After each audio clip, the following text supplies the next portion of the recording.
இங்க பாருப்பா, இன்னைக்கு நடந்த சம்பவத்துல என் மனசு குளு குளுன்னு ஆயிடுச்சு. எனக்கு எப்படி இருந்ததுன்னா ஒரு சூப்பர் ஹிட் பிலிம்ல ஒரு அருமையான சீன் பாக்குற மாதிரி. ஆனா புரிஞ்சுக்க வேண்டிய விஷயத்துல ஒரு விஷயத்த மட்டும் என்னால புரிஞ்சுக்க முடியல. நீ அந்த அமரையும் அப்புறம் அந்த ஜோக்கர் கேலண்டரையும் ஏன் வீட்டை விட்டு வெளியே துரத்திட்ட? அம்மா, அந்த அமரை வீட்டை விட்டு வெளியே அனுப்ப வேண்டியது ரொம்ப அவசியம். ஏன்னா அவன் இந்த வீட்டுல இருக்கிற ஒவ்வொருத்தரோட மனசுக்கும் ரொம்ப நெருக்கமானவன். நாம இந்த வீட்டுல இருக்கிற ஒவ்வொருத்தரோட மனசையும் உடைக்கணும். ஒருவேளை அந்த அமர் இந்த வீட்டுக்குள்ளே இருந்தானா அவன் ரோஹிணி, சீமா, பிரேம் இவங்க 3 பேருக்கும் துணையா இருந்து அவங்கள பிரிஞ்சு போக விட மாட்டான். கூடவே நமக்கும் தொல்லை கொடுத்துட்டு இருப்பான். அதனாலதான் நான் அவனை இந்த வீட்டை விட்டே வெளியே அனுப்பிட்டேன். அம்மா, நான் இந்த குடும்பத்துல இருக்கிற எல்லாரையும் யோசிக்கவோ இல்ல புரிஞ்சுக்கவோ தகுதி இல்லாதவங்களாக்கிட்டேன். அந்த அமர் மட்டும் இங்க இருந்தானா அவங்களோட சிந்தனைய தூண்டி யோசிக்க வச்சு நமக்கு தொல்லை கொடுத்துட்டே இருப்பான். அம்மா, இன்னைக்கு அவன் கண்கள்ல நான் ஒரு வெளிச்சத்தை பார்த்தேன். இந்த வீட்டுல இருக்கிறவங்களுக்கு எப்படியாவது உதவி செஞ்சு நம்மள இந்த வீட்டை விட்டு வெளியே அனுப்பணும்னு பார்த்தான். ஆனா அவன் அதை செய்யறதுக்கு முன்னாடி நானே இந்த வீட்டை விட்டு அவனை வெளியே அனுப்பிட்டேன். பரவாயில்லையே, எவ்வளவு புத்திசாலியா இருக்க. இதுல புரிஞ்சுக்க வேண்டிய விஷயம் என்னன்னா, அமர் இந்த வீட்டை விட்டுதான் போயிருக்கான். அவங்களுக்குள்ள இருக்கிற உறவு உடைக்கல. ஆமா, அதனால எந்த பிரச்சனையும் இல்லம்மா. ஆனா இப்போ இந்த வீட்டுல நடக்க போறத யாராலையும் கற்பனை கூட பண்ணி பார்க்க முடியாது. நம்ம வாழ்க்கையில இந்த மாதிரி நாள் வரும்னு எதிர்பார்க்கவே இல்ல. அம்மா தாயே, என் தலையில இன்னும் என்னென்ன பார்க்கணும்னு எழுதி வச்சிருக்க. அந்த அமர் நம்ம குடும்பத்துக்குள்ள அவனும் ஒரு பிள்ளையாதான் இருந்தா. நம்ம கூடவே இருந்து நம்ம எதிரிங்களை எதிர்த்து போராடுறதுக்கு நமக்கு பக்கபலமா இருந்து வந்தா. ஆனா நானே அவனை இந்த வீட்டை விட்டு அனுப்ப வேண்டியதாயிடுச்சு. அம்மா தாயே, இன்னும் நீங்க என்ன எவ்வளவு சோதிப்பீங்க? காப்பாத்துங்கம்மா.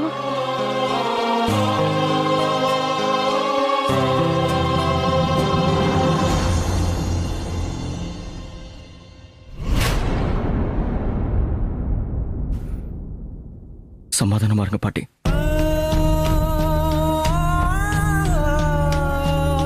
பிரியத்தை, நீங்க தயவு செஞ்சு இந்த மாதிரி வேதனைப்படாதீங்க. எனக்கு முழு நம்பிக்கை இருக்கு.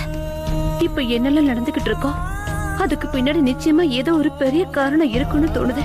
என்ன பெரிய காரணமா இருக்க போகுது? எல்லாமே முடிஞ்சு போச்சு. அந்த தாய்க்கு நம்ம மேல இறக்கமே இல்ல. இல்ல ரோகிணி, அப்படின்னு பேசக்கூடாது. நம்பிக்கையோட இரு. அந்த தாய் ஒரு வழியை மூடி வச்சுட்டாங்கன்னா இன்னொரு வழியை நிச்சயமா திறந்து விடுவாங்க. இல்ல பெரியத்தை, இப்போ நாம அழறதுக்கான நேரம் கிடையாது. இந்த பிரச்சனையில இருந்து நிச்சயமா அந்த தாய் நம்ம எல்லாரையும் வெளியே கொண்டு வந்துருவாங்கன்னு நம்பக்கூடிய நேரம். ஒருவேளை அப்படி நடந்துச்சுன்னா அப்புறம் அந்த தாயால கூட அவங்களை காப்பாற்ற முடியாது. எனக்கு ஒரு விஷயத்த சொல்லு. உன்னோட இந்த பிளான எப்பத்துல இருந்து ஆரம்பிக்க போற? கூடிய சீக்கிரமா, கூடிய சீக்கிரம். அதுக்கப்புறம் உங்களுக்கே தெரியும். என்னைக்கு நம்மளோட பிளான் வெற்றி அடையுதோ அதே நாள் பரத்வாஜ் குடும்பத்தோட சந்தோஷத்தோட சூரியன் நிரந்தரமா அஸ்தமிச்சிருவான். அதுக்கப்புறம் இவங்களோட ஒற்றுமை உடைஞ்சு போயிடும். இவங்க ஒற்றுமையோட பலத்துல தான் இந்த வீட்டோட அஸ்திவாரமே இருக்கு. நம்ம அந்த ஒற்றுமையை வேரோட வெட்டிடுவோம். அதுக்கப்புறமா இந்த வீடு, இந்த குடும்பம் எல்லாமே ஏழைங்க காண்ற கனவு மாதிரி களைஞ்சு ஒண்ணுமில்லாம போயிடும். நம்ம எந்த சூழ்நிலையிலயும் நம்ம குடும்பத்தை சிதற விடவே கூடாது பிரேம். அப்புறம் அதுக்காக இப்ப என்னெல்லாம் நடந்துச்சோ அத நம்ம எல்லாரும் மறந்து எப்படி போராடி ஜெயிப்போங்கிறத மட்டும் யோசிக்கணும். நம்ம குடும்பத்தோட சக்தி, அப்புறம் அந்த தாய் மேல நம்ம வச்சிருக்க முழு நம்பிக்கை, அத நாம எப்படியாவது அவங்களுக்கு காட்டியே ஆகணும் பெரியத்தை.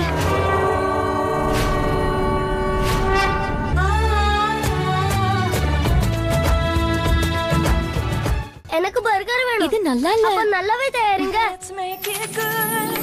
ஒரு காலத்தில் நல்ல அவன் இருந்தது. அது எல்லாவற்றையும் ரொம்ப அருமையாக தயாரித்தது. அதே சிறந்த அவன் தான் இப்பொழுது டோமினோஸிடம் உள்ளது. Fresh ingredients. நடந்தாலும் சரி, யாரா இருந்தாலும் நம்ம குடும்பத்தோட அடித்தளத்தை அசைக்கவே முடியாத. அது அவ்வளவு பலகீனமானது இல்ல. அத அவங்க 2 பேருக்கும் நம்ம உணர்த்தியே ஆகணும். அவங்க எவ்வளவு முயற்சி பண்ணாலும் சரி, நாம நம்ம குடும்பத்தை எப்பவுமே பிரிய விடவே கூடாது.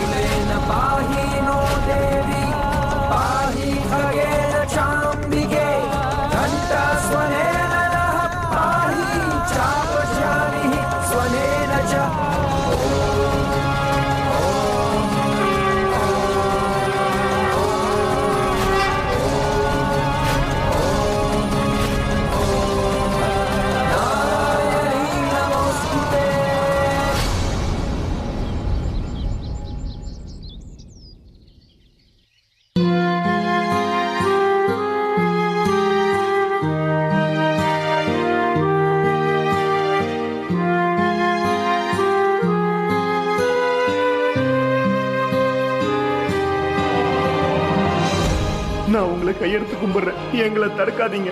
எங்களுக்கு நம்பிக்கை இருக்கு. அந்த பக்கம் போறதுனால எங்களுக்கும் எங்க குழந்தைங்களுக்கும் 2 வேளை சோறாவது கிடைக்கும்.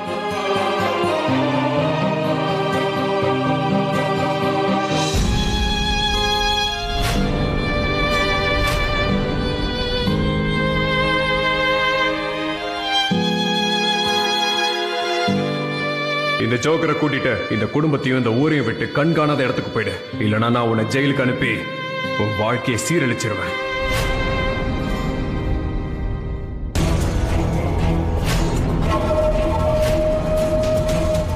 வாழ்க்கைங்கிற பயணம் ஒரு விசித்திரமான பயணம். அதை யாராலும் புரிஞ்சுக்க முடியாது. அதை பத்தி யாருக்கும் தெரியவும் தெரியாது. உனக்கு ஒண்ணு தெரியுமா பிரேம்? ஒருத்த வாழ்க்கையில பண்ற தப்புனால அவன் துக்கம் அடைய மாட்டான். அவன் பண்ண தப்ப அடிக்கடி யோசிச்சு தான் துக்கப்படுவான். நீயும் அதே மாதிரி தான். உன் சொத்தெல்லாம் என்கிட்ட இழந்துட்டு இப்போ துக்கப்பட்டுக்கிட்டு இருக்க. கவலைப்படாத விடு. நீ தொலைச்ச எல்லா சொத்துக்களுமே உனக்கு திருப்பி கிடைக்கிறதுக்கு நான் உனக்கு ஒரு வாய்ப்பு தரேன். என்ன அப்படி யோசிக்கிற? ஒன்னும் பயப்படாத. நான் உன்னை ஆரியன் அப்புறம் சந்துரு மாதிரி எனக்கு அடிமையா இருக்க சொல்ல மாட்டேன். உனக்கு ஒரு சுலபமான வேலை தரலான்னு இருக்க. அந்த வேலை அவ்வளவு சுலபமானதா இருந்தா நீ என்ன தேடி வந்திருக்க மாட்டேன். சரியா சொன்ன பிரேம். ஆனா பிரேம், நான் சொல்றது உண்மை. நீ இப்போ ஒரு சவாலை ஏத்துக்கிட்டே ஆகணும். ஒருவேளை அந்த சவாலை ஏத்துக்கிட்டு நீ ஜெயிச்சிட்டனா நீ என்கிட்ட இழந்த எல்லா சொத்துக்களையும் உன்கிட்டயே திருப்பி கொடுத்துருவேன். ஆமா பிரேம், நான் உண்மையை தான் சொல்றேன். ஆனா ஒருவேளை அந்த சவாலை ஏத்துக்கிட்டு நீ அதுல விஷயம் அடையலனா அதுக்கப்புறம் நான் என்ன சொன்னாலும் அதை நீ செஞ்சாகணும்.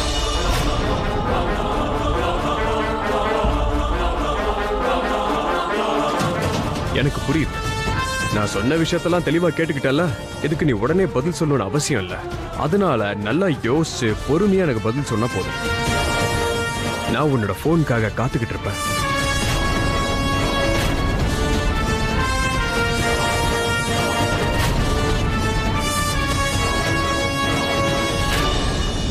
நீங்க ராஜ்வீரோட பேச்சு கேட்க வேண்டிய அவசியம் இல்ல மாமா. அவர் என்ன சொன்னாலும் கண்டிப்பா அதுக்கு பின்னாடி பெரிய சூழ்ச்சி இருக்கும். ஆமாம் பிரேம் கண்ணா, ரோகிணி சொல்றது சரி. எந்த மனுஷன் நம்மளோட வீடு, நம்மளோட சொத்து, பிசினஸ் எல்லாத்தையும் அடையறதுக்கு அவ்வளவு பெரிய சூழ்ச்சி பண்ணானோ அவ்வளவு சுலபமா எல்லாத்தையும் விட்டு கொடுத்துருவானா? நிச்சயமா இல்லப்பா. இந்த விஷயத்துல நீ சம்மதிச்சு தப்பு பண்ணிடாத. பாட்டி, நான் சொல்றத புரிஞ்சுக்கங்க. நான் செஞ்ச தப்பை திருத்திக்கிறதுக்கான ஒரு வாய்ப்பை நான் இழக்க விரும்பல. அந்த ராஜ்வீரோட சேலஞ்சில் ஆபத்து ஒளிஞ்சிருக்க வாய்ப்பு இருக்கு. ஆனா நான் இந்த சேலஞ்சை அக்செப்ட் பண்ணி தான் ஆகணும்.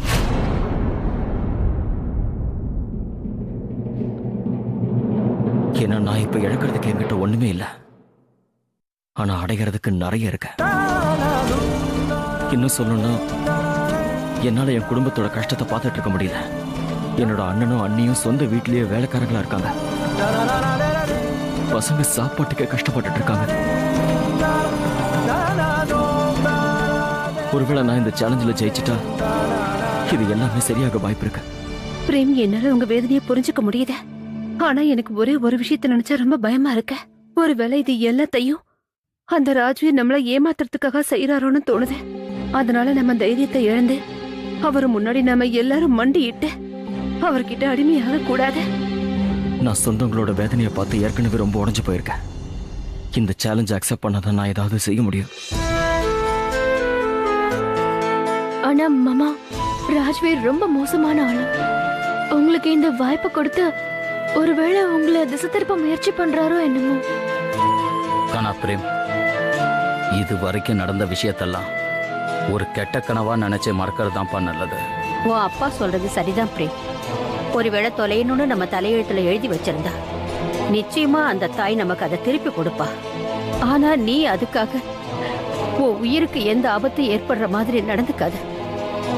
பிரேம், எந்த முடிவும் அவசரப்பட்டு சீக்கிரமா எடுக்காத. பாட்டி, நான் இந்த முடிவை நல்லா யோசிச்சு தான் எடுத்திருக்கேன்.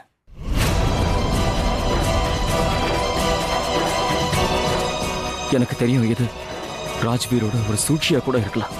ஒருவேளை இப்ப இருக்கிற நிலைமையை சரி பண்றதுக்கு இது எனக்கு கிடைச்ச ஒரு வாய்ப்பா இருந்ததுன்னா நான் இந்த சேலஞ்சை கண்டிப்பா அக்செப்ட் பண்ணி தான் ஆகணும்.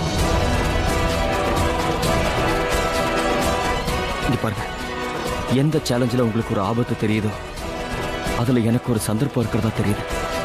என்னால எல்லாத்தையும் சரி பண்ண முடியும்னு தோணுது. ப்ளீஸ் என்னை யாரும் தடுக்காதீங்க. தயவு செஞ்சு என்ன ஆசீர்வாதம் பண்ணுங்க பாட்டி. அப்பதான் என்னால நினைச்சதை சாதிக்க முடியும்.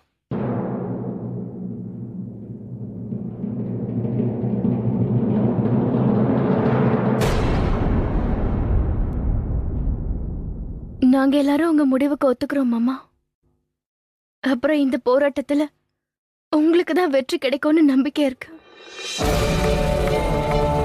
இந்த போராட்டத்துல எப்பவும் நீ தனியாள் கிடையாது பிரேம். நாங்க எல்லாரும் உனக்கு துணையா நிற்போம்.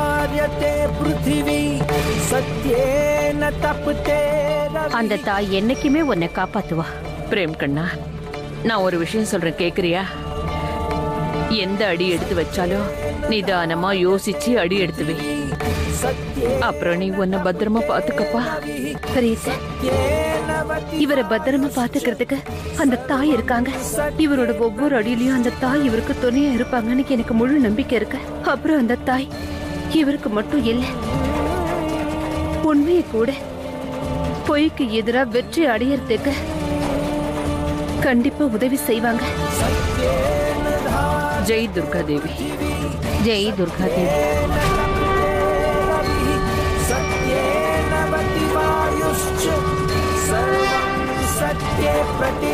நான் உன்னை சந்திச்சாகணும்.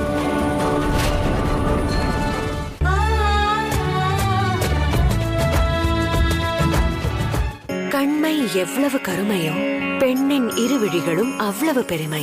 இத்தகைய ஆழமான கருமை நிறம். நான் என்ன நினைக்கிறேன்னா, ராஜ்வீர் விட்ட சவாலுக்கு பின்னாடி ஏதோ மிகப்பெரிய சூழ்ச்சி இருக்கு. நீ சொல்றது சரிதான் மாயா. நாம பிரேம தடுத்து நிறுத்தியாகணும். இன்னொரு விஷயம் சொல்லணும்னா, எனக்குன்னு யாருமே கிடையாது. ஆனா பரத்வாஜ் குடும்பம் என்னையும் அவங்க குடும்பத்துல ஒரு ஆளை ஏத்துக்கிட்டாங்க. நான் அவங்க குடும்பத்துல பிறக்காம இருந்திருக்கலாம், ஆனா நான் அந்த குடும்பத்தை சேர்ந்தவன் தான். இது எல்லாத்துக்கும் காரணம் பிரேம் மட்டும்தான். எனக்கு என்ன நடந்தாலும் சரி, நான் பிரேம சக்கர வியூகத்துல சிக்க விட மாட்டேன். ராஜ்வீர் இதுல வெற்றி அடையறதுக்கு முன்னாடி நான் என்னோட மணிய எப்படியாவது அடைஞ்சே தேரணும்.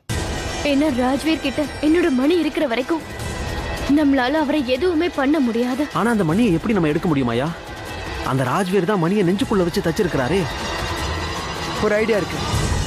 நம்ம சின்ன பாட்டியை கிட்னாப் பண்ணிடலாம். ஒருவேளை அவங்களை ரிலீஸ் பண்ணோம்னா நாம நாகமணியை டிமாண்ட் பண்ணலாம். வேணாம், ராஜ்வீருக்கு இது நல்லாவே தெரியும். நம்ம சின்ன பாட்டியை கிட்னாப் பண்ணிட்டு வந்தாலுமே நாம அவங்களை எதுவுமே செய்ய மாட்டோம்னு. நாம அவரு அளவுக்கு கல் நெஞ்சக்காரங்க இல்லைன்னு அவருக்கு நல்லாவே தெரியும். நாம அவரை எப்படியாவது பலவீனப்படுத்தணும். அதுக்கு ஏதாவது ஒரு வழியை கண்டுபிடிக்கணும். ஒவ்வொரு குற்றவாளியும் ஏதாவது ஒரு தப்பு செய்யும் போது ஒரு தடயத்தை நிச்சயமா விட்டிருப்பான். அது அவனுக்கே தெரியாது. அதே மாதிரி ராஜ்வீர் கிட்ட நம்ம எதையாவது கண்டுபிடிக்கணும். எனக்கு என்ன தோணுதுன்னா, நம்ம ராஜ்வீர என்னில இருந்து ஃபாலோ பண்றதா சரின்னு நினைக்கிறேன். அப்பதான் அவரு எங்க போறாரு, என்ன பண்றாரு, யாரை சந்திக்கிறாருன்னு நமக்கு தெரியும். அவரு என்னோட மணியை எடுத்ததுக்கான உண்மையான நோக்கம் என்னன்னு நம்மளால நிச்சயமா கண்டுபிடிக்க முடியும். Good idea. இன்னையிலேருந்து 24 மணி நேரமும் நம்ம ராஜ்வீரை கண்காணிக்கிறோம். அவரோட ஒவ்வொரு அடியையும் நம்ம ஃபாலோ பண்றோம்.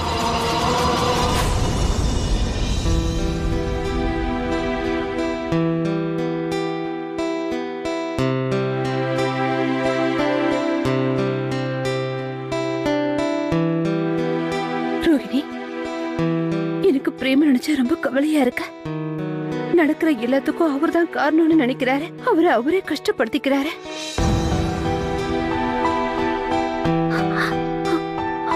அது அவருக்கு தைரியத்தை கொடுக்கறதுக்காக நான் அவர்கிட்ட சமாதானம் சொல்லிட்டேன். ஆனா எனக்கு ரொம்ப பயமா இருக்கு ரோகிணி. ஒருவேளை இப்ப அவரு எடுத்திருக்க இந்த முடிவால ஏதாவது தப்பா ஆயிடுச்சுன்னா அத யாராலையும் தாங்கிக்கவே முடியாத ரோகிணி. அக்கா, அந்த மாதிரி எதுவும் நடக்காது. எனக்கு புரியுதுக்கா. மாமா அவர்தான் குற்றவாளின்னு நினைச்சிட்டு இருக்காரு. அதனாலதான் எல்லாமே பழைய மாதிரி சரி பண்ணணும்னு முயற்சி பண்ணிட்டு இருக்காரு. ஆனா அக்கா, எனக்கு நல்லா தெரியும் ராஜ்வீர் அந்த மாதிரி நடக்க விட மாட்டாரு. என்ன நான் என்ன நினைக்கிறேன்னா, ராஜ்வீர் மாமாவை அவரோட தேவைக்காக தான் பயன்படுத்திட்டு இருக்காருன்னு.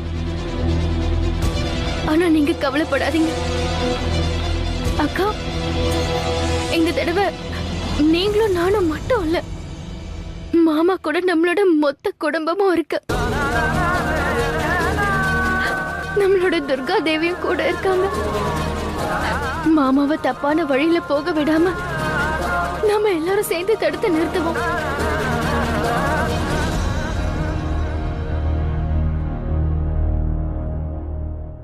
ஐயோ ரோகிணினா, இப்ப நடந்துட்டு இருக்க பிரச்சனைகளால விளக்கேத்தவே மறந்துட்டேன். இருமா வரேன்.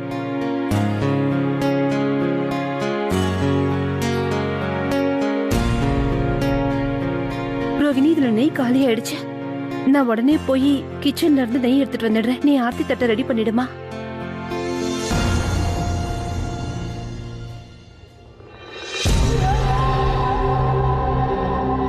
பிரேம், நான் ஒரு மீட்டிங் அர்ஜென்ட்டா அட்டென்ட் பண்ணணும். அதனால 1 மணி நேரத்துக்கு அப்புறம் நீ என்னோட பழைய வீட்டுக்கு வந்துரு. நான் உன்னை அங்க சந்திக்கிறேன்.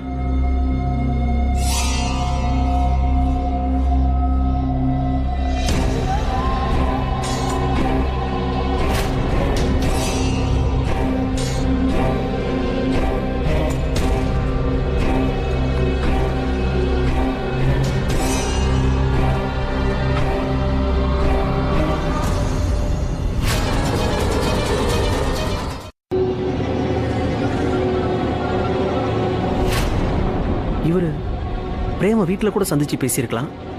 அதை விட்டுட்டு எதுக்கு பிரேம இங்க வர சொல்லியிருக்காரு? அதான் எனக்கு ஒன்னும் புரியல. இந்த ராஜ்வீர் என்ன பண்ணணும்னு நினைக்கிறாரு? சரி வா, உள்ள போகலாம். மாயா, அந்த பக்கம்.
மாயா, இவரு கோஷ் மகாராஜா.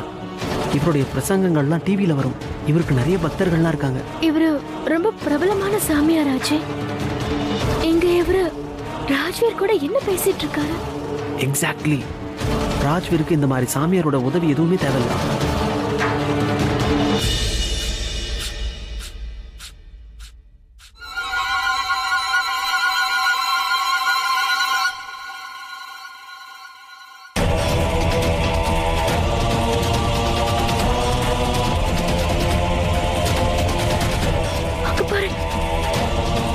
இவரே அவர் காலில் விழுறாரு.